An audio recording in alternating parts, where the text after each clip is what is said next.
And I think it's kind of, there's a couple of things there. I think there's an increase in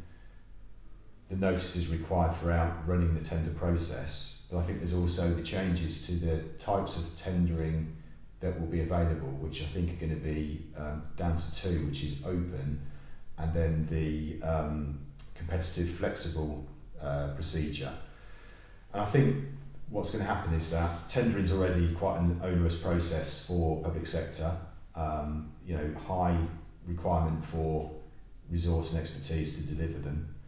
And I think that's just set to increase under the Procurement Act. So I think there's going to be a time where organisations are getting up to speed with the new Act and the impact on tendering, and I think it's going to be quite a challenging time for getting tenders delivered in that environment. So I think there'll be an increased need for public sector organisations to bring in outside help to run tenders,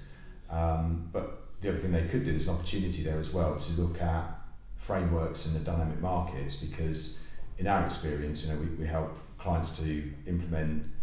frameworks and DPSs, and we have done, for the last few years. They actually offer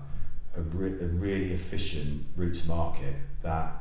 compared to tendering, which still has its place, but compared to tendering, you'll get projects delivered in a much more efficient way that then frees up your procurement teams to actually do the things that actually do need to be tendered, and to look at things like pre-procurement strategy and do contract management, all the things that public sector procurement teams would love to do but very rarely get time to do because they're continuously on this cycle of tendering.